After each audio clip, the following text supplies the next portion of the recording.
声聞こえる？声聞こえる？これで大丈夫かな？これで聞こえるかな？マイクがちょっと入ってなかったかも。結構喋ったのに。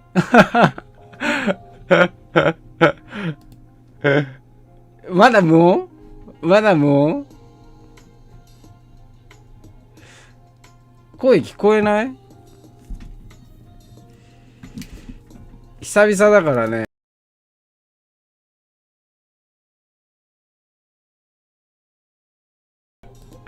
無音で配信中です。ちょっと待ってね。聞こえた？聞こえた？あ、出た。あ、よかった。無音の配信楽しんでもらいましたでしょうか？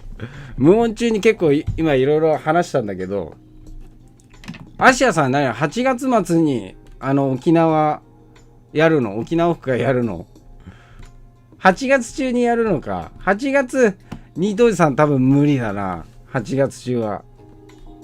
ニートおじさんが、1ヶ月間なんで配信しなかったかっていうと、普通に、もこちゃん、久々、しげるさんこんにちは、いけちゃんさんこんにちは。久々の配信だからね、やっぱうまくできなかったね。うん。なんでやんなかったかっていうと、仕事が普通に忙しいと。朝から晩まで仕事ばっかしてて配信する余裕がなかったと。帰ってくるのが毎回夜中の11時過ぎとかで、朝がもう4時起きとかそんなのばっかだったから、ちょっと配信無理だわと思って普通にサボってました。で今日はね、7月、そうタオちゃん、そうニートじゃなくなったおじさんなの。今はニートおじさん、今はニートおじさん休憩中、ニートじゃなくなったおじさんやってて、で昨日本来は情報開示、ニートおじさんがトレーニング7月の4月の22日からダイエットを始めて、なんだっけ、7月の7日に体重を発表しますっていうね、発表が昨日だったの。猫さんこんばんは。梅さんこんにちは。うん。昨日だったんだけど、昨日も急遽仕事が入っちゃったから、今日休みだから今日やりましょうってことで、皆さんいよいよね、これ世界が注目してるニートおじさんのトキコさんニートなんだから仕事すんなよって。そう世界のみんながね今この配信をね注目してますから、最後にやっぱ発表したいと思います。でみんなが勝手に予想するから久々にこのマスクをかぶってます。だけどね、飲み物ちょっと飲めないから、とりあえずもうここでこれはちょっと脱いじゃいます。暑いし。顔だけで、顔はそんなに変わってないよって。顔の太さ。これだけで太ったか痩せたかちょっと予想してもらって、果たして、減量はうまくいったのかいってないのか。タオちゃん、梅さんの配信密かに聞いてるって。うん。のりさんこんばんは。うん、そう、世界が注目してますから、ニトリさんの減量が成功したかどうかっていうのは。まあ、その前にね、その発表の前に、まずね、もうここ最近1ヶ月ずっとサボってたけど、その間にいろいろ、まあ、動きがありましたと。河合さんね、河合克行、2019年7月の参議院広島、選挙区をめぐる大規模買収事件で、元法相の元衆議院議員の河合克彦58歳が一審で実刑判決、控訴中と、妻の、河合案里元参議院47歳、一審で有罪確定、からお金を受け取ったとされる地方議員100人について、東京地検特捜部は全員を不起訴処分ね。お金をもらった人、100人が、不起訴処分されたっていう、事件あったよね。事件。顔すっきりしてる。顔痩せたか。ちょっと丸さちょっとなくなったかな。刑事告発されてたんだけど、無理やりね現金をねもらってたんだけど、結局無理やり渡されてるっていうことで、みんなね不起訴になっちゃったらしいよね。こんなね、過去ね買収事件で現金数万円以上の受注が裏付けされれば略式起訴され、罰金刑をね求められるケースっていうのが多かったみたいなんだけど、100万以上受け取りながら刑事責任が問われないっていうのは、異例なことだと。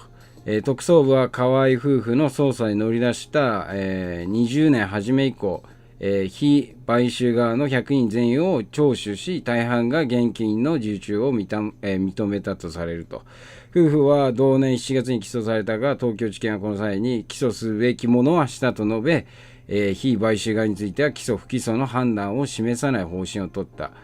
しかし市民団体が同年9月に刑事告発、東京地裁が今年1月安里、元議員に懲役1年4ヶ月執行猶予5年の有罪判決を言い渡し、6月18日に克行元議員に懲役3年の実刑判決を言い渡したことから、特捜部は、非買収側の再聴取を進めたと。その結果、非買収、買収側は現金を求めておらず、克行議員が断る相手に無理やり渡したケースが大半だったと。数十万円以上もらった人をこれを、原資に別の人への買収は行っていなかったと。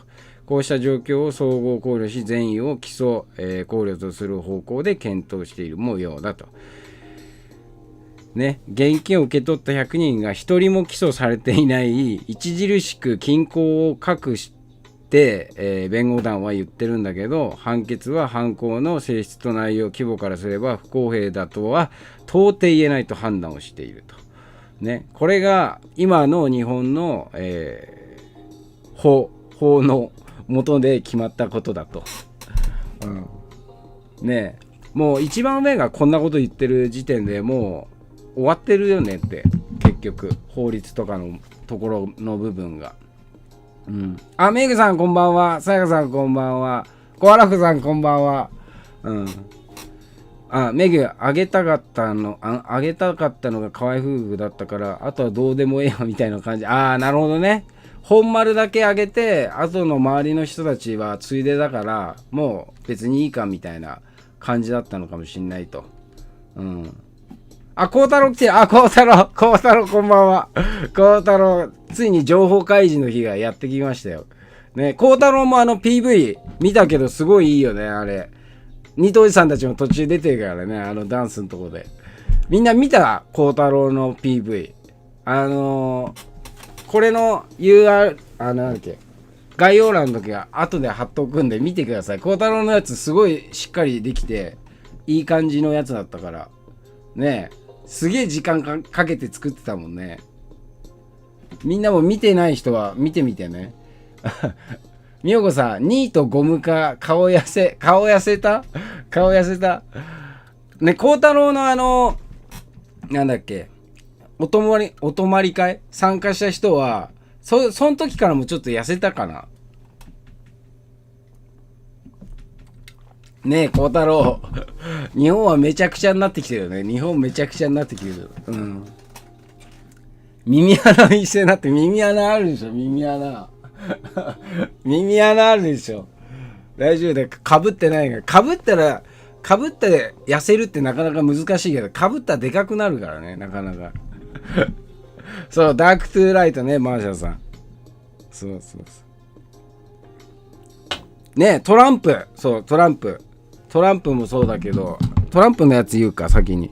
トランプがさ、たまたま、ニートおじさんはこれもう分かってたんだよね。トランプが今日発表するって。だから今日にしたんだよね。情報開示。これ嘘です。トランプが Google、Facebook、Twitter およびこれらの企業の CEO に対する大規模な集団訴訟を発表と。ね。これね。ついに、ルリルこんにちは。ついに、Google と Facebook、Twitter と、あと、まあ、大規模なビッグテックとか、なんかそういうのに、訴訟すると言ったと。これちょっと動画で見てもらうか。赤くなったルリル赤くなった、ちょっと見てみるね。トランプのやつね。これ。音聞こえるかな？ I just want to say that I stand before you this morning to 動画の音聞こえる？ important and very beautiful, I think, いや for freedom of speech いいタイミングでトランプがこういうことやってくれたからね。 today in conjunction with the America First 168さん、そう、今ね、脱ニートしてる。ただまたね、ニートになるかもしんないから、このまんま。 a major class 去年もそうだったけど、 against うん。 the big tech giants, including Facebook, Google, and Twitter, as well で、 as トランプが their ね、CEOs, Mark Zuckerberg, ついに訴えるよって。 Sundar Pichai, あ、 and 聞こえる？ Jack 大丈夫ね。 Dorsey. Three real nice guys. うん。ついに訴訟するっていうような感じで言ったっていうから、ここからどうにかなってくるのかちょっと楽しみだねって。 To social media ね companies, illegal 孝太郎もそうだけど、ニートおじさんはそこまで厳しくされてないけど、アシアさんとか孝太郎とかはね、YouTube やられてるからね。そういうのもこういうのを通して止まって言いたいことを言えるように、あ、夜更かしくんこんばんは、言えるようになってくればね、またちょっと変わってくるよねって。 うん。そう、ニート予告そう、ニート予告しとくわ。またなるかもしれないっていうの。あ、おりょうさんこんばんは。で、これはさ、なんか昨日さ、ハイチの大統領かなんかが暗殺されたみたいな話あるじゃない。そのつながりでなんかあったやつなんだけど、このヒラリーが言ってるやつでちょっと最後の方に出てくるんだけど、これいつのあれなのかちょっとわかんないんだけど、でもそのハイチのワードがちょっと出てくるんだよね、最後の方に。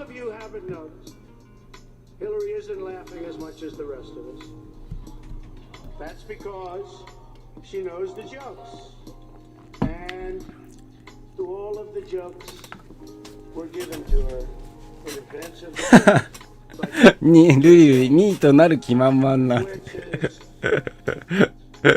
そうニートになる気配しかしないからね、うん、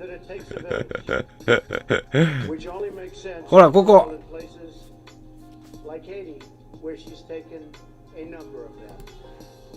ここがなんか意味ありげなんだよねって、最後のハイチって言って、だからもしかしたらヒラリーとかはそこになんかそういう村っていうかそういう悪いものを作ってた可能性があるんじゃないかと思って、何も知らないけどニートおじさんは何も知らないんだけど、そういうものがハイチにはそういうものがあって、その昨日やられちゃった人なんかもう一個あるけどね、その人は宗教のあれを批判してたみたいなのもあるけど、それ以外になんかそういうヒラリー側とちょっとつながってたのとか、そういうのもしかしたら あるかもねってあるかもねでちょっと話してるから全くわからないんだけど、うん、今一瞬止まったね、これ危ないね一瞬なんかちょっと怪しくなったね。見てんだなちょっと。でこれ兵庫、そうハイチは臭いねっておはぎだ。そう多分だからなんかあんじゃねえのってなんか昨日そういうのが入ってきて、あ、アシアンさん、小口給付持続化給付、ただいまいただき中と、うん、もらっといた方がいい。もらえるもんはもらっといた方がいい。うん。ズボン逆に相手で転倒しそうになるから無理だったよ南極さん168さんニートからミートおじさん、そうミートおじさんになっちゃったからちょっとやんなきゃなと思ってトレーニングしてたんだよね。だけどトレーニングもちょっと今言っちゃうとあれだからちょっと内緒にしとこう、後にします。トラさんも少し痩せた、リエコさん。ああどうなんだろうね、トラさんも痩せちゃったのかな。あ、トランプさんのスーツが喪服ですねって。ああなるほどね、そういう見方もあるのか。すごいね、ノリさん。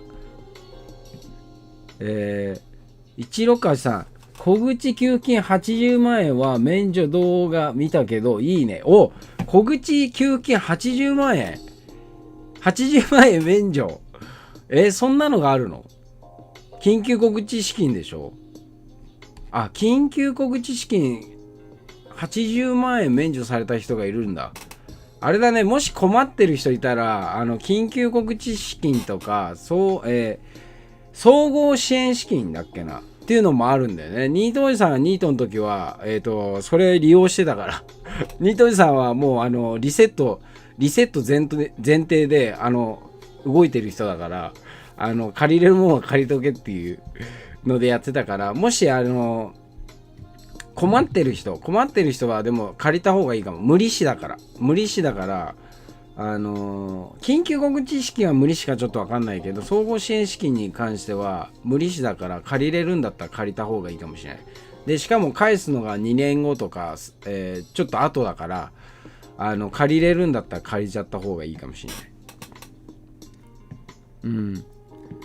ルリリ、トラちゃんも大きくなったり小さくなったり。だからいっぱいいるのかな、いっぱいいるの。あ、猫子さんこんばんは。猫子さんお久しぶりです。うん。ニートおじさんちょっと忙しくてね、仕事の方が。それでなかなか配信、ちょっとしてる余裕がなかった。多分したら深夜になっちゃうし、配信深夜になっちゃうし、朝も、早いから多分もうきついな、無理だなと思って。アシアさんも緊急小口資金とかそういうのの動画出してる。じゃあ後でちょっと見てみるわ。それ、概要欄に貼っときます。てか8月か、早いな。8月ってもう来月行くのか。旅行開始。ちょっと待ってね。で、兵庫モデルっていうのも今日ツイッターでニートリさん上げたやつあるんだけど、兵庫ではなんていうの、今の世の中に対する反対のモデルをなんか発表したみたいな。これ事実なのかな？アシアさんも兵庫だよね。神戸って兵庫だよね。ニートさんかなりしよってストイックなタイプからルリニートの風上のもうけんって、これね後でちょっとわかるから、本当に閉まったのかどうかっていうのは顔だけかもしんないけどそう、ムーコさん日焼けはねしてない。日焼けもしたかったんだけど、行ってる余裕なかった。ヒサロに行ってる余裕がなかった。うん。あれ、兵庫って神戸って兵庫って兵庫だよね。アシアさん、この兵庫モデルって本当なの？これ。ちょっと今からやるんだけど。なんかね、兵庫県が兵庫モデルみたいなものを出したらしくて。で、これちょっとちっちゃくて読めないと思うから読むけど。緊急事態宣言、自粛要請、マンボウを撤廃、経済活動を直ちに再開。新型インフルエンザ、等対策、措置法をもとに発令されている各規制、法律の発令条件を全く満たしていないのに強引に発令。結果、効果がないばかりか、県民の生活と経済、活動に莫大な悪影響を及ぼしていますと。発令条件を全く満たしていない規制は即時撤廃、経済活動を直ちに再開します。過剰に反応しすぎている行政を根拠とデータを精査していい方向へ転換します。自由に仕事ができる明るい兵庫県を取り戻しますと。これ、アシアさん、これ、本物だよね。これ、兵庫県はこれ本当に出してるやつなのかな？ちょっとわかんないけど。無症状者への PCR 検査は撤廃。症状がある人のみで大丈夫。PCR、検査は新型コロナ専用検査機ではありません。PCR 検査は本来、遺伝子研究用に用いるもので、感染症判定には使用するべきではありません。PCR 検査によって無症状であっても一定の割合 4% から 5% 程度で、陽性反応が出ることから無症状感染という奇妙な言葉ができ、パニックを起こしています。季節性インフルエンザ同等の、検査体制で無症状なのに、不必要に感染者にされた人を大幅に減らします。医療機関が安定し、県民の混乱を極めて県民が安心できる検査体制を取り戻しますと。あ、本物。芦屋さん本物なんだ。あ、じゃあ兵庫県すごいね。これはすごいね、兵庫。ねえ。医療、じゃあすごい。これはじゃあ読んで大丈夫だよ。医療崩壊の病床不足を完全になくします。日本では病床数が世界一多い国です。海外に比べ、極端に感染者が少ない日本で病床数が不足すること自体が奇妙なことです。これは医療機関のほとんどが新型コロナ感染者の受け入れを拒んでいるから起きていると。自治体は、病床数を増やす政策を行ってきませんでした。兵庫モデルでは病床の使用状況を見て必要であれば多数空いている民間の医療機関の病床、を借り上げ、買い上げることで有効に活用します。さらに必要であれば、仮設の新型コロナ専用病棟入院施設を作ります。病床数を増やして医療崩壊をなくし安定した医療体制を整えますと。新しい感染対策を提唱し啓蒙活動を行います。固定概念でできた現在の感染症対策を根拠ある免疫学観点から再構築します。すごいね、これ。固定概念でできたっていう。すごいこと言ってるね、この兵庫モデルは。今ちゃんと読んだけど、すごいこと言ってるね。感染症から身を守るのは、ワピーピーをはじめ、薬に頼ることではありません。兵庫モデルでは自身の免疫力を上げることを目指しますと。免疫力を上げれば新型ただの風邪ではなくあらゆる病気から身を守れる体になります。新しい感染症対策を広く県民に知ってもらい、薬いらず医者いらずの元気な、兵庫県民を取り戻します。ワピーピーは任意接種非接種で差別や偏見規制はダメ。ワピーピーを、接種するもしないも憲法のもとに本人の自由です。新型ただの風邪は治験中で、新型ただの風邪ワピーピーは治験中で動物実験も行っておらず例外的に緊急使用が認められているものです。接種後にどんな影響があるのか誰にも分かりません。慎重に判断しなければいけないワピーピーです。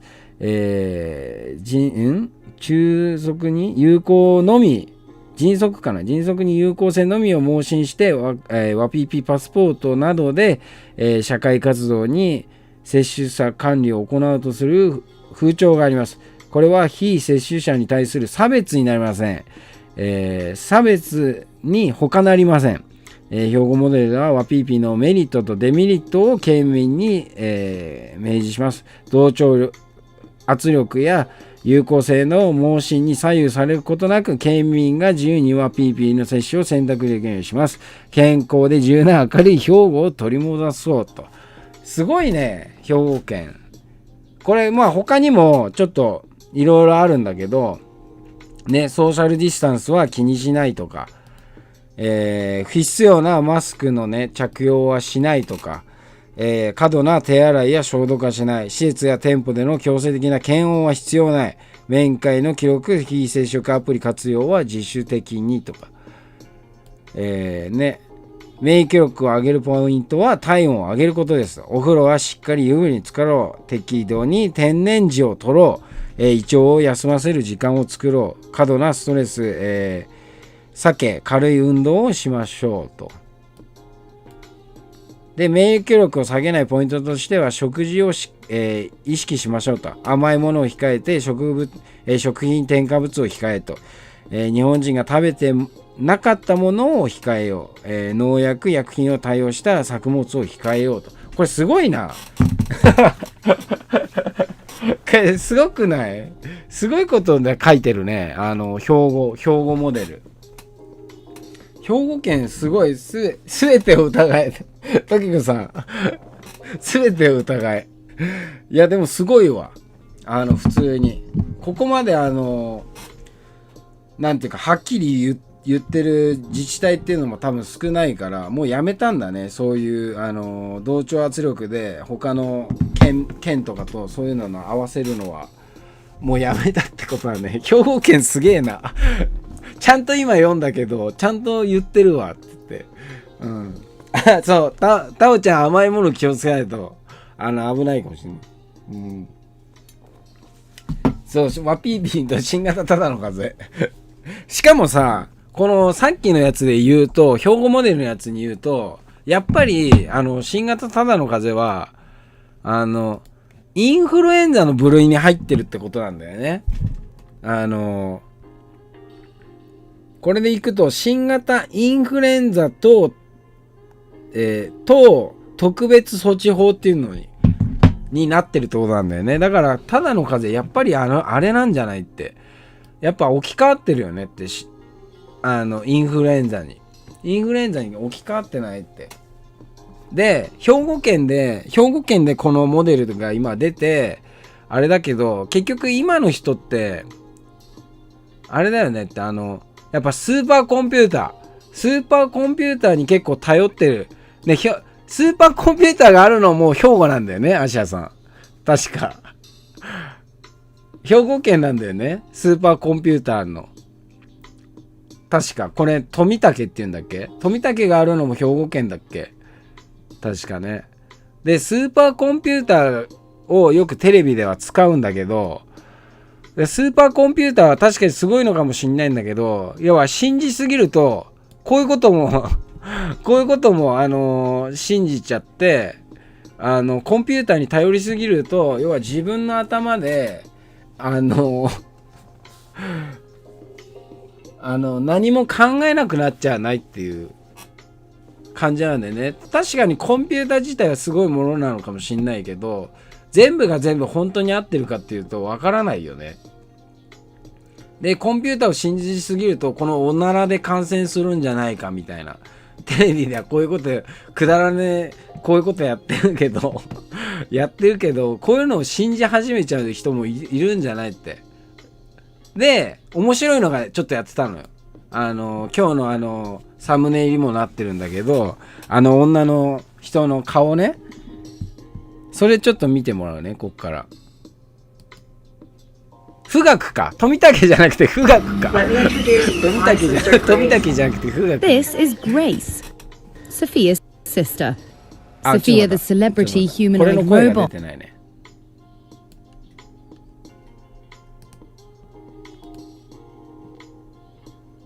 ちょっと待ってね。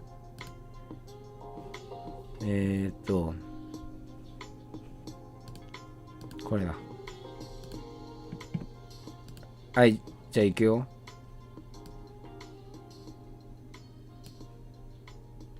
これで聞こえるかな。 This is Grace, Sophia's sister. Sophia, the celebrity humanoid robot. That is. ソフィアって結構有名なAI のロボットなんだよね。なんか世界会議じゃなくて、なんかのすごいあれで普通に認められて出てんだよね、 AI の代表として。そう富武じゃないらしい、富岳だ。富岳、富武だと思ってたけど富岳だった。あ、ラブさん、ワピーピーした人の近くにいると具合悪くなりますかっていうものだけど、多分大丈夫だと思うな。ニートおじさんは大丈夫だと思う。わからないけど多分大丈夫だ気がする、うん、ただ実際その打った人は悪くなる人はいると思う。うん、これね、でも最後見てみな。これ要はだんだんロボットが人間界にどんどん入ってきてるんだけど、だんだん人間界に要はコンピューターを信じ始めてるけど、そうするとこうやって人間界にどんどん入ってくれるんだけど、関わるようになってくると、この顔を見てよく、最後見てよこれ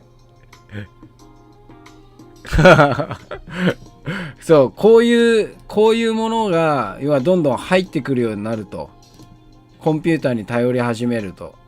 もう一回見てみるね。これね NHK でもやってて、なんか不意に見た時に NHK でもロボット Sophia's sister. ロボットのやつがどんどん今後は入ってきて、感情を読み取ったりとか、人間の感情を読み取ったりとか、そういう風になってくると。あとね、やってたのはThe robot is designed to interact with あ the の elderly ー and those isolated by the global health crisis. ちょっと待った、それは後に Grace しよ has う。 a これ見てから。 camera in her chest to take your temperature and measure your response. でも脳みそがこういう感じになってるんだよね、ソフィアの。 Diagnose a patient and can speak English. もうターミネーターみたいな感じになる。 Visit with people and brighten their day with social stimulation, entertain and help guide exercise. なんかさ、いいロボットならいいんだけど、本当にね、Providers assess their health and わかんないからね、本心みたいな、ロボットたちの本心。Facebook で勝手に会話しだしたみたいなのもあるから、 Is aimed at relieving the burden of 面白いけど怖くなってくるよねって。 So you designed Grace to look professional だんだんこれがリアルになってくるってことだからね。 so that she would resemble the sort of human-like appearance of healthcare staff. よっかしく最後のはーって感じの表情。そうそうそう。でもだんだんこれが入ってくる可能性はあるからね。進化してったら多分人間の代わりに働くロボットっていうのが多分いっぱい出てくると思うからね。 See what your smile looks like. わけないですな。メングさん、ソフィアはアシアさんをリスペクトしてます。アシアさんがだからあれだね。操ってもらえば。暴走したら AI をちょっと操ってもらえれば、それでなんとかなるかもしれない。うん、で、NHK でもやってたんだけど、NHK では遺伝子を、今のワピーピーって、遺伝子を変える、ワピーピーじゃない、RNA だっけ ?RNA は遺伝子をなんか形自体を変えるみたいなワピーピーって話なんだけど、それについてもやってて、要は、なんて言うんだっけな、子供を作るみたいな。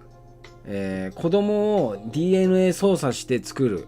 なんとかベイビー。なんとかベイビー。なんとかベイビーってなんかあるよね。遺伝子を、要はいろんなの組み合わせて作るベイビーみたいな特集をやってて、で、それの、要は、それって倫理に反さないのかっていうようなのをやってて、その作った本人っていうのは別に悪いことをしてるって思ってないのね。そういう科学者。それは人類がよりなんていうの良くなるために私の研究としてやってるんだって。でもそれって倫理的にまずくないですかって、人間の遺伝子をこうやっていじくることに対して悪いと思わないんですかっていうと、そいつ自体は悪いと思ってないから、怒り出すみたいな、そういうのをやってたの。でも実際そのなんていうのかな、クライフさんこんばんは。クライフさんこんばんは。実際その人の遺伝子をいじくってより有能な人間を作るっていうのは本来はいいことなのかどうなのかっていう。そう時子さん、それデザイナーズベイビーデザイナー何回も言えないけどデザイナーズベイビー、それをやってたの、特集を。いや、それを見た時にやっぱちょっとあれかなって、やりすぎかなと思って。いくらその優秀な人材を残す人間的っていうかいろんな能力に長けてる人間を作ろうっていうのは悪いことではないのかもしれないけども、やりすぎかなと思って。いくらなんでもで、その能力がない人が今度は差別化されて無能力者みたいな感じで差別される世界が来るんじゃないかっていうのもそれでもやってたの、 NHK のやつでも。タオちゃん久々の配信ながらもうカミカミで、久々の配信とか関係ないんだけどね、ただ単にいつも噛んでんだけど、そうルリル物じゃないんだよ、物じゃないんだけど科学者ってどうしてもやっぱちょっとぶっ飛んでて、そういう感覚があんま薄いっていうか、もうあくまで実験なんだよね。実験でどうなるかを見たいっていう自分の欲の方が強いんだよね。人間がそれをやっていくとどういうものになるのかっていうのを見たい。実験、自分の欲に負けてるみたいな。だから今のワピーピーも実際どうなってるか分かんないんだけど、中身がねどういうものでできてるか正直分からないんだけどね、亡くなってる方っていうのはやっぱり結構出てきちゃってるから、今の段階では実際いいのか悪いのか分かんないけど、でも試そうとしてるやつも少なからずいる可能性はあるよね。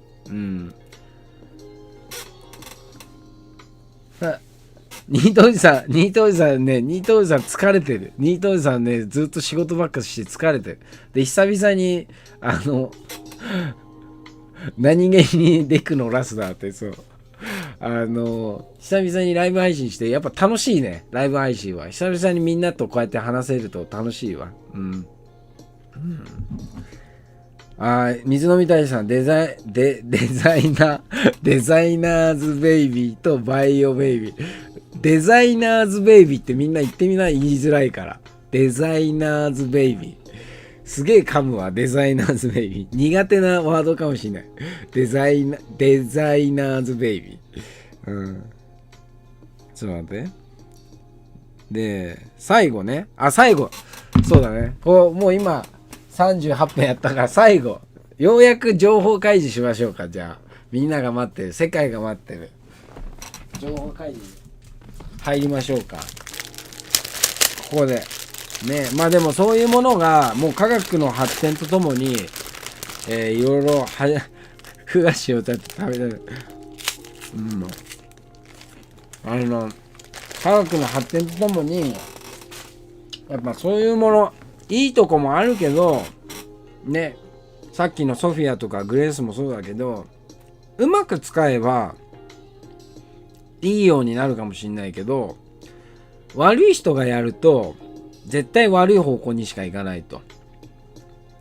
だからそれって結局使う側っていうか、やっぱその人のあれによっちゃうよねって、左右されちゃうよねって。だから人間性っていうのを磨かなきゃいけないのかなって。目がうつろう。ちょっと酔っ払ってきてるから。久々にね、さやかさん、情報開示情報開示の前にちょっとふ菓子をちょっと食べさせてください。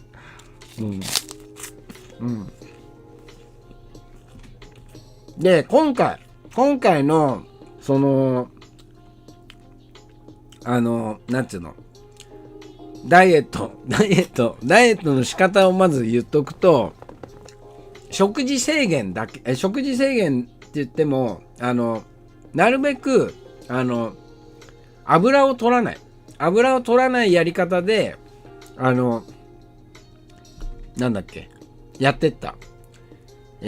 昔、ニトリさん体脂肪何%、10% 切った時っていうのは糖質制限と有酸素運動っていうのをやったんだけど、今回のダイエットに関しては、なるべく油を取らないっていう方向で、カロリーとか、そういうカロリーっていうよりも油を避ける、脂質を避けるっていう方でちょっとやってきました。で、それがどうなったかと、4月の22日から始めてどんぐらい痩せたかっていうのをちょっと今から見たいと思います。茶豆さんこんばんは。はじめまして。よろしくお願いします。ニートおじさんは孝太郎の方で見てて、茶豆さんのこと知ってますから、よろしくお願いします。ひいこさんこんばんは。泉さんこんばんは。久々です。なみちゃんさんこんばんは。初めてチャット参加した孝太郎くんのオフ会の時ありがとうございます。どうもこちらこそ。またね、時間ある時、孝太郎の方でね、関わりました。やすこさんこんばんは。よろしくお願いします。はい、じゃあ今から、情報開示しますんで、世界に、広めて大丈夫なんで。そんなに減ってないかもしれないから、あんまり期待しないでください。はい、じゃあ行きますよ。じゃあまずはね、元の体重のやつを。これ4月22日の時点。これはもう前の放送で見せてます。一番4月22日の時点の、これ、ニートおじさんの体。これ。で、あんまり乳首出すと、弾かれちゃうから。あ、じゅんさんこんばんは。うん。あんまり乳首出すと弾かれちゃうから、この、裸の部分はすぐ飛ばします。で、4月22日の時点では、ニートおじさんの体重っていうのは、69.7。69.77 でした。で、BMI っていうのがちょっと何かよくわかんないんだけど、まあ、あんまり高くない方がいいやつだと思うんだよね。で、BMI に関しては 24.4。で、これちょっと間違えてんない。これだ。そう。体脂肪は 21.6% でした。そう。おねずみさん。そう、B 地区事件。そう。B 地区はね、出しちゃうとね、絵頭みたいになっちゃうからね、絵頭さんみたいに、飛ばされちゃうから。そう。21.6%。これ結構、21.6% って、多分普通の女の子ぐらいの体脂肪ぐらいかな、多分。女の人は 20% から 24% から 25% ぐらいって言われてるから、まあちょっと女の子ぐらいのあれだったわけね。で、今日7月8日。全然痩せてないでしょ。全然痩せてないでしょ。これ7月8日。痩せてません。見た目は正直トレーニングする時間が全然なかった。だから食事制限はちょっとやってたんだけど、筋トレがそこまでできなかったから、少しは気持ち痩せてんだけど、そこまで締まりませんでした。で、トレーニングもちゃんとできなかったから、そこまで。だけど、体重は 66.8 まで落ちました。66.8。で、BMI も1下がった。マーシャさん、あれ。で、内脂肪が 8.5。これ 9.5 だったの。4月22日の時は。だから1下がってます。で、体脂肪は 17.3 まで下がりました。そう、だから、みんなが思ってたよりは痩せてない。痩せたっていうか、まあ、締まってない。体重は痩せてんだけど、締まってない、そこまで。トレーニングがちゃんとできなかった。で、これ比べて、一応4月22と7月8日。そう、僕もさ、引っ張ったのに全然痩せてねえっていう。でもさ、これを見るとさ、まあ多少はちょっと違うなっていうのはわかるでしょ。ね、これ。まあちょっと角度違うけど、でもなんとなく、あばらが出てきたんだよね。多少、あばらの差が出てきてるから。で、体重これ。69.7 から 66.8。だからマイナス3キロぐらいは痩せたのよ、それでも。うん。乳首が引っかかったかな。ちょっと。で、BMI。これ BMI ってちょっとよくわかんないんだけど。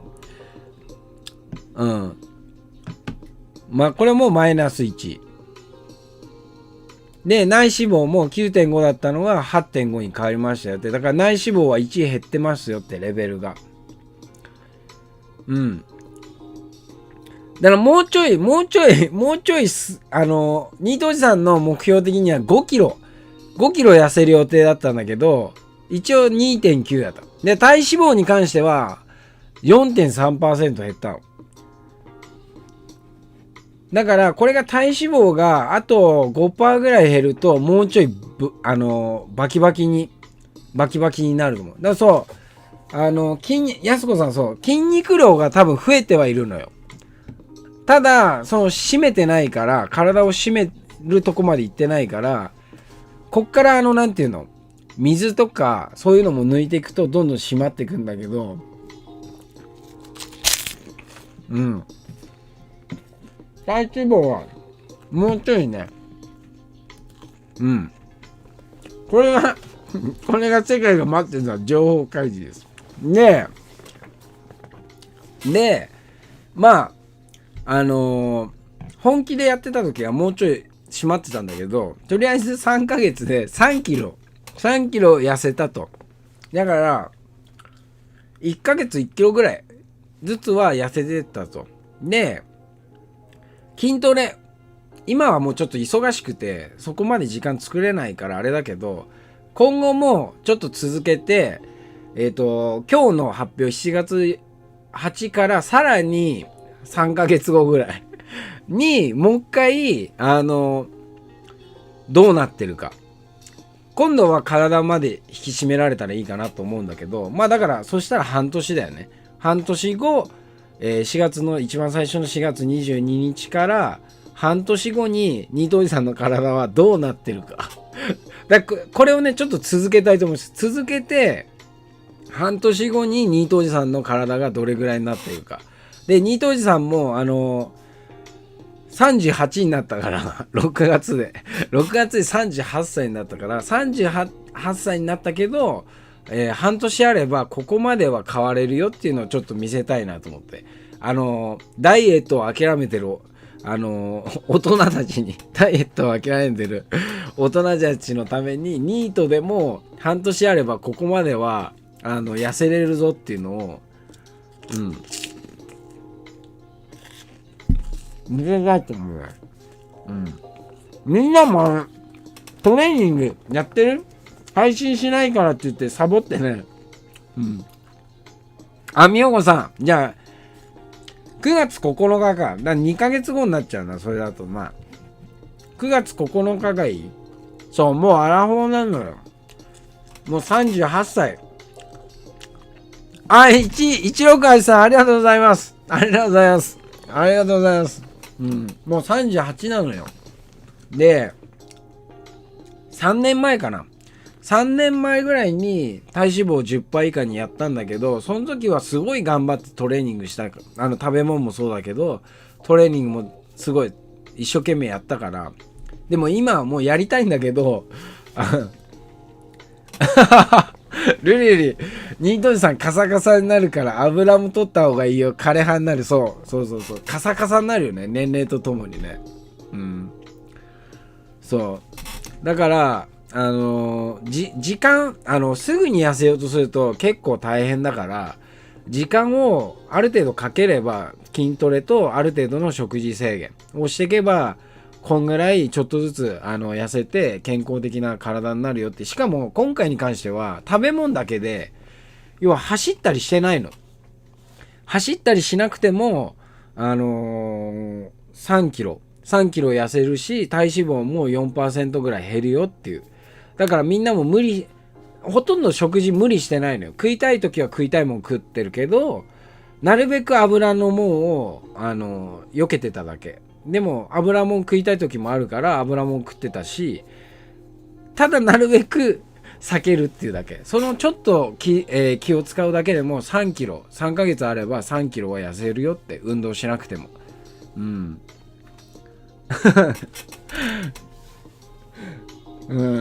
だからみんなもダイエット考えてる人とかいれば、多少の筋トレは必要かもしんないけど、多少で大丈夫。猫さん太ったの結局。なんかそう、おはぎのやさん、茶色い飯は相変わらず食ってるよ。茶色飯は食ってる。ワンシャさん1日ね、あんまり1日何食っていうのは気にしてないけど、基本的に朝と夜も、だから夜の遅い時間にあんまり食べない。8時ぐらいまでに食べ終えて、それ以降食べないようにすると結構いいかもしれない。で、今日はもう配信だから、ちょっと食べたいもんを食べるっていう。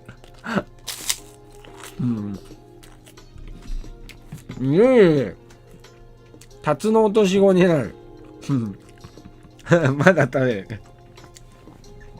で、ふ菓子は、これ砂糖の塊だと思うから。ちょっと待ってね。そう、砂糖って思いっきり書いてあるの、これ。ふ菓子はね、砂糖。うわ、すごいわ、これ。これ、ふ菓子。これすげえ太る食べ物です。これすごい食べる。これみんなに教えとくと、この炭水化物。見えるかな？近すぎて見えないか。炭水化物っていうのがあるんだけど、見えないな、近すぎて。炭水化物っていうのが、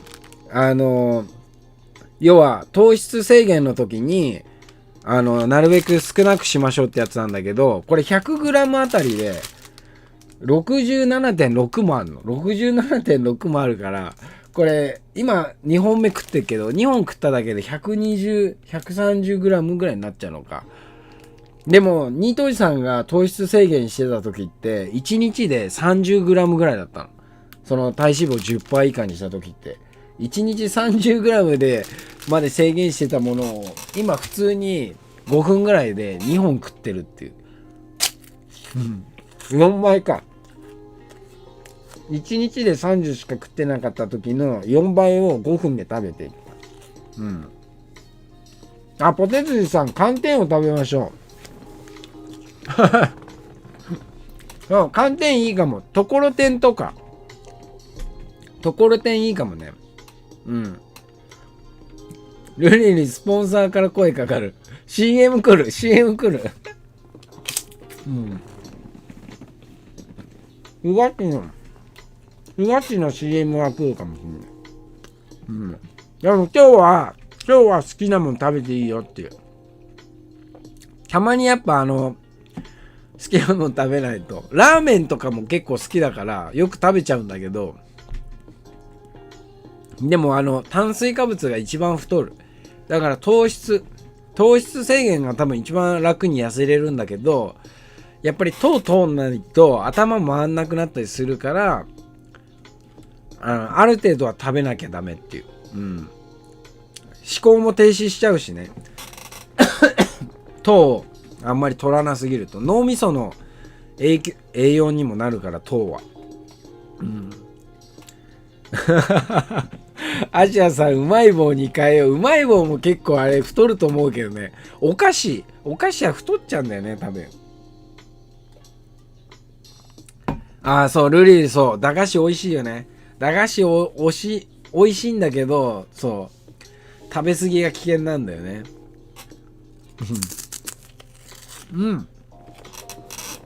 タオちゃん、ラーメン食べに行こうよ。仙台の美味しいラーメン。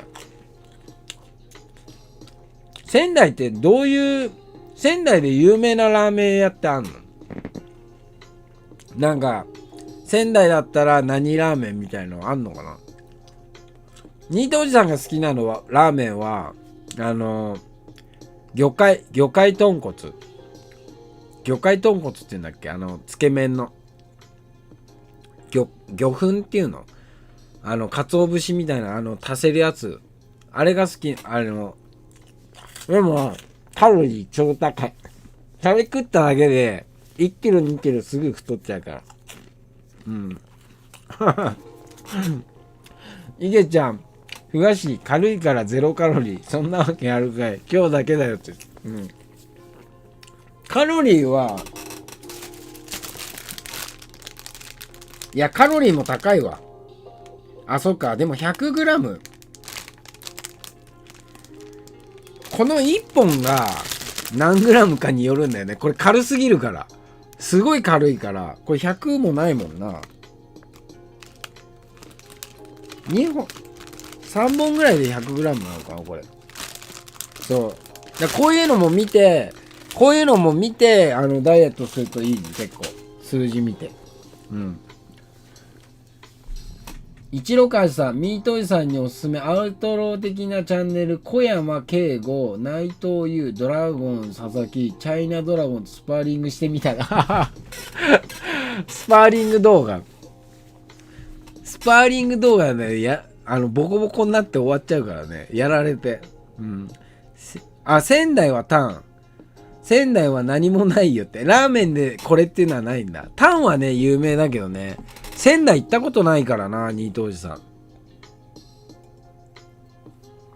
だからまたニートになったら、またニートになる前提で話してるけど、また今、ニートおじさん働くときはちゃんと働くんだけど、働かないときはもう働かなくてもいいやっていう、スタンスだから、ないとき、仕事がないときはもうなくてももうしょうがねえかって思うタイプだから、なくなって暇になったらまた旅出たいと思ってるし、いつになったら GoTo もう一回やってくれんのかなって。GoTo が結構でかかったんだよね、今思うと。やっぱり GoTo はみんなのためにはなってないけど、ニートおじさんには結構いいあれだったんだよね。安くてみんなに会いに行けるから。うん。おりょうさん、当たり出るまでの配信、当たり出るまでって何のやつ？1000円のやつ？ 1000 円のやつかな？ガリガリ君とチョコバットか。芦屋さんの。うん。じゅんさんね、つけ麺美味しいよね。九州でもラーメン食わなかったかな。九州ではあれを食ったんだな。有名なとこ。福岡駅にあった、なんだっけな、あれ。一風堂じゃなくて、なんだっけな。駅前にあったんだよね。有名なやつ。そう、ラーメンちょっと、4日しかお酒は全然飲んでない。ニートおじさん、配信の時か、たまにしか飲まない。南極さん、低脂肪自作プロテインバーの動画見て、時間ある時まとめて作って冷蔵庫に保存してお弁当で、自作のプロテインバーなんか作ってる人いるの？すごいね。うん。そう。ね、ポテツリさんね、大阪も、ケルコさんかな？ケルコさん大阪行ったのかな？この間。時に、ケンザンさんがまた会いたいって言ってたよって言うから、いや、俺も、今は働いて、ある程度金を貯めて、また、仕事がなくなってニートになったら、みんなに会いに行きたいし、ね、沖縄、それこそアーシアさんの言ってる沖縄ね、また行きたい、またっていうか行って、琉球ライダーさんとかにも会いたいしね、会えたら。ケンジ藤井沢さん、レマンコラーメンっていうのがあんの？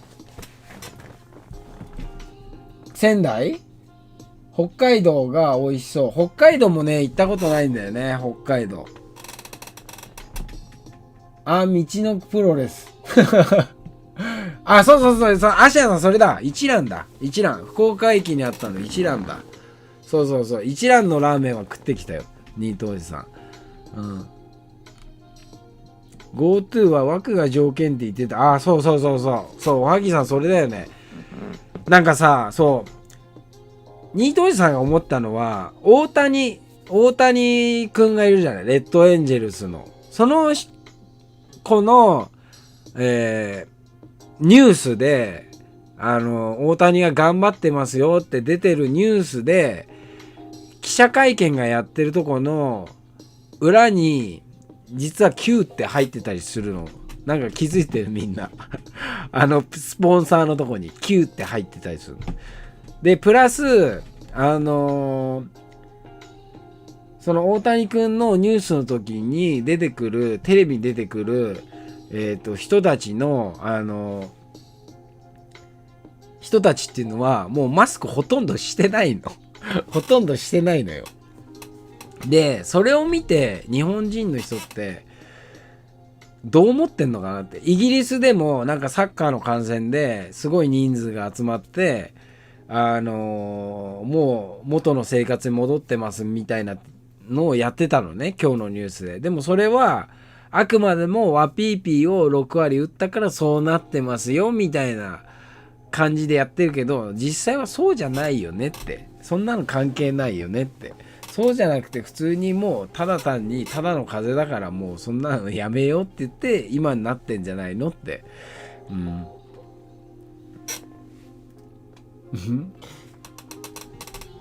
と思ってんだけどね、ニートおじさんは。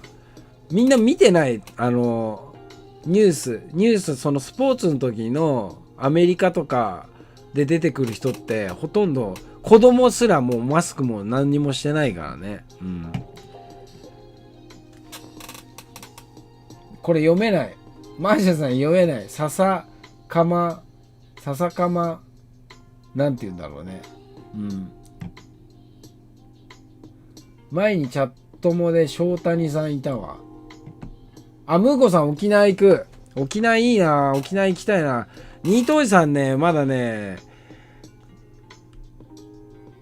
いつまでだろうな。10月ぐらいまでもしかしたら落ち着かないかもしんないから。10月か9月だな。落ち着いて、それ以降に何もなければだな。何もなければ、行きたいな、また全国回りたいな。だから北海道行ったでも北海道寒いな。この時期になるともう寒いな。うん、ねえ、ルリル、アメリカのプロレスもお客さんもうマスクしてなかったよって。あ、笹かまぼこって読むのか。かまぼこって読むのね。あ、なるほどね。あ、みほこさん、船内球じゃない。船内球ってなんだろう。船内球。水の水さん、もやし味噌バターコーン。あー、うまそうだな。もやし味噌バターコーン、マシマシラーメン。ラーメン食いたくなってきたね、これ見てたら。ニートおじさん、意外とラーメン好きだからね。あ、今月31日はバーベキュー。うん。あ、そう、孝太郎忙しいのよ、仕事が。で、今はちょっとその、仕事も、ニートおじさんイベントだからさ、それについて言っちゃいけないのよ。中身について。言いたいんだけど、ニートおじさんは言いたいんだけど、イベント関係ってさ、先に、その、いろいろああだうだ言っちゃいけないから、その守秘義務みたいのもあって、言えないのよ。だから、今やってることって、言いたいことなんだけど、結構言いたいことなんだけど、言っちゃいけないのよ。そのルールで。こういうことしてるよって言っちゃいけないから、みんなには本当は言いたいんだけど、そう言えないのよ。そう、沖縄でバーベキューやるんだ。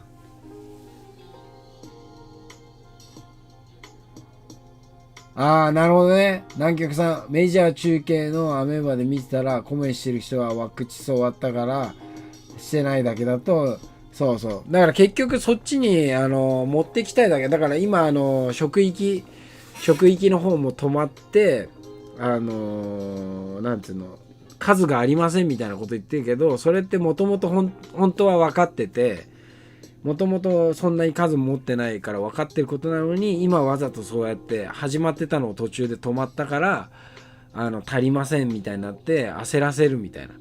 打てる人はもう早めに打っちゃった方がいいよみたいなのを焦らせてるみたいなね。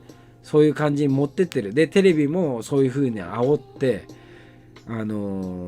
早めにどんどん打たせるみたいなね、方向に持ってってる気がするよねって。うん。ある意味黄金時代になったらまた役者やってって。いやだからみんなでやればいいんじゃない？孝太郎のとこで、孝太郎の、お泊まり会のとこで、なんだっけ、わらしべのとこでみんなで飲み行ったんだけど、その後楽しかったもんね、みんなで演技やって。孝太郎とかと一緒に演技やって、面白かったもんね。あれはあれで楽しかったよね。ああいうとこで。うん。そう、おかしくそう、守秘義務があって、なんかね、それがちょっとめんどくさくて、そういうのがなきゃ別に良かったんだけど、うん。そう、情報開示したいんだけどね。あ、さやかさん、世界各地のライブ配信見てるとマスク少ないよって、まあだからそうだよ。だって、日本の YouTuber を見ててもわかるじゃん。マスクしてる YouTuber いないじゃないって。うん。だからもうそんなの関係ないんだっていう。正直。分かってんだってみんな。うん。あ、南極さん、ゲーム機の売れ切れ援助方法と一緒と。でもそうだよね。プレステ5だっけ？プレステ5も同じような感じってことでしょ。プレステ5も全然合ってないし、出てきてないし。ね、どうなってんだろうって途中で止まったままになってるよね。あ、梅さん、さすがにそろそろみんなに会いたいぞって。オフ会やろうか、オフ会。ね。緊急事態宣言また出ちゃったけど、4回目の無意味な緊急事態宣言また始まっちゃったけど、うん、みんなでまたオフ会やろうか、東京で。とりあえず1ヶ月前に孝太郎のとこでやったけど、またその後やってないから、ニートおじさんも忙しくなっちゃったからできてないから、みんなでまたやろうか。あ、時恋、うん、そう、時恋一座、時恋一座。みんな、でもみんなが演技してるとこもニートおじさん見てて楽しいから、やったことない人が、演技をやったことない人が普通に演技やるっていうのがすごい面白いよね。ね、クライブさんとかもね、見たもんね。うん。ああいうのを受けたのが、ピーちゃんが、孝太郎のね、フィアンセのピーちゃんがノリノリでやってくれたっていうのがすごい嬉しかったですね、ニートおじさんは。で、ピーちゃんはセンスがあるっていうね。すごい、それが受けたっていう。うん。あ、孝太郎、最後の緊急事態宣言。うん。まあ、これが抜けた時に、もう全部終わってればいいだよね。うん。座長時子、そう、座長時子。時子さんが座長だから。時子さんも毎回笑わせてくれるからね、配信の時に。うん。あ、よっかしくん、そうだよね。豊橋に、新しいドラマが来てたらしくて。あ、じゅんさん、少なくとも1年以内には都内行くんでタイミング合えば行くって、じゅんさん連絡してください。都内に来るとき。その時みんな集まれたら合わせてね、東京の人でも会えたらいいよね。うん。そう。よっかしくん、エキストラ、あるいり、ニートンさん、孝太郎結婚した、そっか、結婚したのか。そう、婚約者じゃねえ、結婚したんだ。そうだ。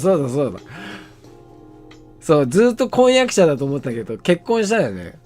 あれいつしたんだっけ？ニートおじさんも見てたよ。おめでとうって言った気がしたけど、また。おめでとうって言ってたのに忘れてたかもしれない。そう、孝太郎結婚したんだよ。あれいつだっけ？俺、おめでとうって言った気したな、そういえば。そう、みんなで時子座入ったわけ。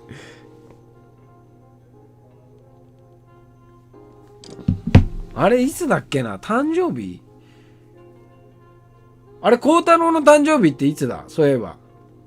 あ、ルリルリの誕生日の時だっけ？ルリルリの誕生日の時に結婚したんだっけ？で、孝太郎も7月だよね、確か誕生日。あ、弥勒の日いつだっけ？そう、弥勒の日に結婚したって言ってたわ。そう、奥様。ピーちゃんは奥様。緊急事態宣言。うん、そうだ、弥勒の日だ。弥勒の日っていつだっけな。あ、そう、6月9日か。6月9日。うん。孝太郎結婚しました。結婚しましたって俺聞いたのにもう忙しすぎて忘れちゃった。はい。じゅんさんは666に入籍して離婚したとか言って。あれ孝太郎の誕生日はいつ？孝太郎7月じゃなかったっけ？ルリは6月19。あれ孝太郎も7月じゃなかった？孝太郎7月だよね。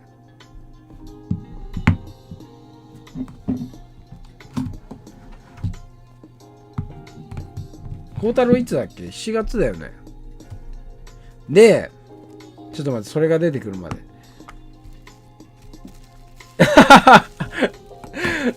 俺らの話はいいよって。だから、めでたいことですから、それちゃんと。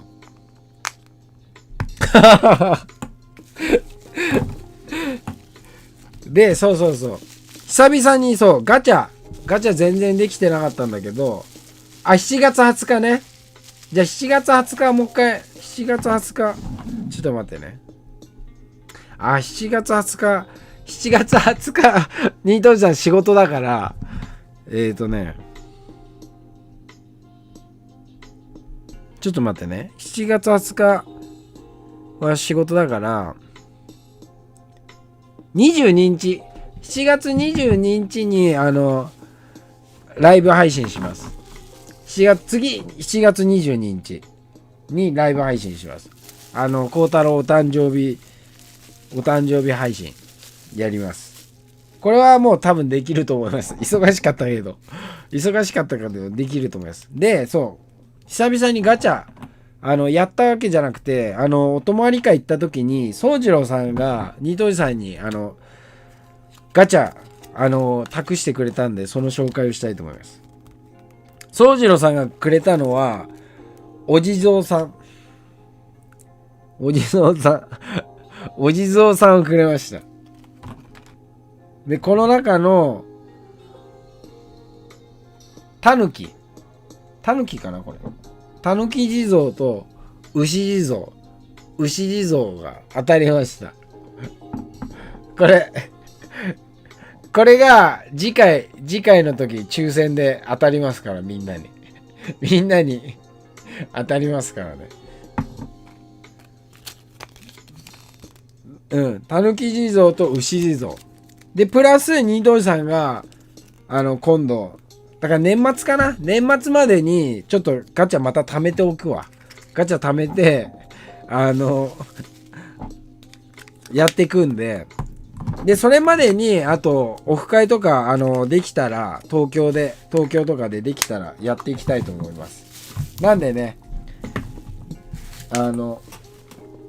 今後もね1ヶ月は開かないと思うんだけど、定期的に時間できたらまた配信していくんで、今回はなんていうの、忙しいのもあったし、その1ヶ月間わざとその様子見プラス、世の中の様子見プラス、ニートおじさんも黙ってた方がみんなどうなってんのかなっていうあれになるかなと思ったからやったっていう次回からはまた時間ができ次第やれると思うから、その都度やっていきたいと思います。週に1回はできたら週に1回、難しかったら2週間に1回ぐらいは多分配信すると思うから、1ヶ月は開かないかな。ちょっと今は忙しかったから、だいぶ忙しかったから、ちょっと体力的に無理だったから、今後はね、1週間にできたら1週間に1回で、その後は2週間に1回、できなくても2週間に1回はやるかなと思う。で、次回はとりあえず7月22日だからもう2週間、そこ2週間空いちゃうんだけどできたら1週間だけど、できない可能性もあるから、次7月22日には孝太郎のね、ハッピーバースデーのやつがやりたいと思います。なんでね、とりあえず今日もう1時間15分もやっちゃったから、今日はこれぐらいにして終わりたいと思います。今日孝太郎は配信やるのかな、この後。配信やる？孝太郎。やるんであればもう紹介して終わりたいと思います。やらなきゃやらないでもうこれで終わりと思います。今日はやんないかな。とりあえずまたやりたいと思いますんで、皆さんニートおじさんはね、マーシャさん、ニートおじさんはね、そう簡単にくたばりませんから何か裏で動いてると思ってくれれば、ニートおじさんが配信しない時っていうのは、何か裏でもそもそ動いてんだなって思ってくれれば大丈夫です。ニートおじさんは本当にね、頑丈なんで、そう簡単にくたばりません今日はやらないのね。今日はやらないと。じゃあそういうことで。あちゃまみさんやってって。自分のペースでニートおじさんやっていきますんで、今後ともね、よろしくお願いします。ということで、今日は久々の1ヶ月ぶりの配信ありがとうございました。ということで、今日はここまで。バイバイ。